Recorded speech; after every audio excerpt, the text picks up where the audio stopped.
Joining me right now is House Ways and Means Committee Chairman, Congressman Kevin Brady. Mr. Chairman, good to see you. Thanks so much for joining us. Thanks, Maria. Thanks for having me. Look, congratulations go to you. You've been working on this all year, and obviously now you are in the final hours to get this vote later today. How are you feeling ahead of this vote? You think you have the votes? Yeah, we do have the votes. Look, this is a historic step, no doubt, but it's not the last step. There are lots of areas here where I continue to think through improvements. Our members have continued to bring us improvements as well. So it is a big step. It's not the last step. And actually, I see this getting better at every step that we take. Terrific. Let's go through some of the issues that people have brought up. And, of course, one of them is what Ron Johnson is talking about, the idea that you've got the pass-through companies with a 25% tax rate and a corporate tax rate of 20%.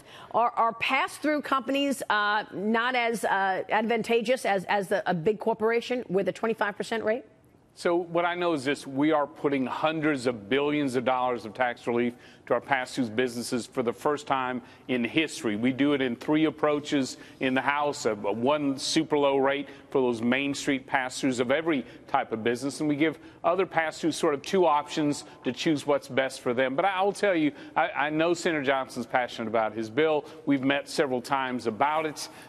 Make your best case. I have learned you don't win every policy debate you're in tax reform. Make that case, work with your team. But at the end of the day, you got to decide, are you going to defend the status quo? You're going to keep this horrible tax code in place, or you're going to make your best case, make your best ideas, and let's move this forward. That is what I think every senator and every House member should do. And now's the time to make the case, right? You're going to go into conference in a couple of weeks, you hope, and that's when you really want to combine and look at these 2 plans together. So you are open then to change at this late moment in time.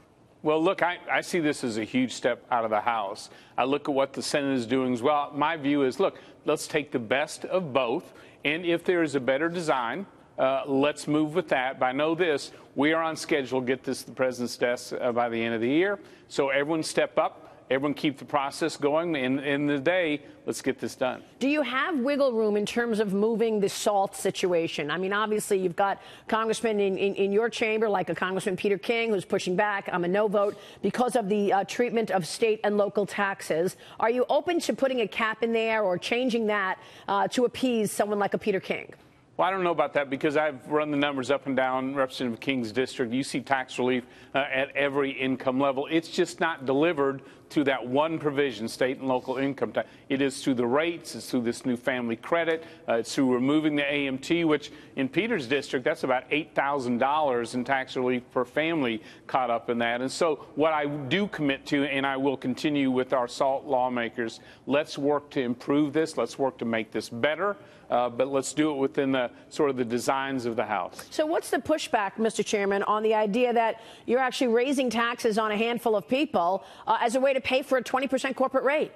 Yeah, well, we don't. Obviously, the family tax relief is separate from the corporate tax relief. And you can ask businesses. We are doing away with a whole lot of special provisions to lower that rate down to 20%, whether it's interest deductibility or sectors within or provisions within their own sector. Every industry is being asked to contribute something to lower corporate rates, and for the most part, they're stepping up and doing that. I guess what I'm saying is there are winners and losers here. I mean, for example, why the decision to spend $650 billion on a family tax credit? In other words, if you don't have kids, you don't get that credit. So depending on where you live, what you do, if you have kids, will really dictate what your tax reform looks like.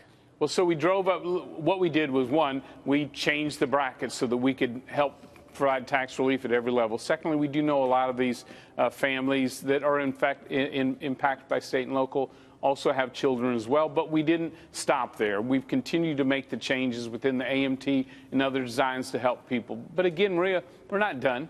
We're continuing to make improvements here, and at the end of the day, we want in high tax states people to keep more of what they earn. But what we don't want to do is to continue to provide tax breaks for some in some states while not lowering it across the board for all the country. So I'm convinced we can continue to provide that relief.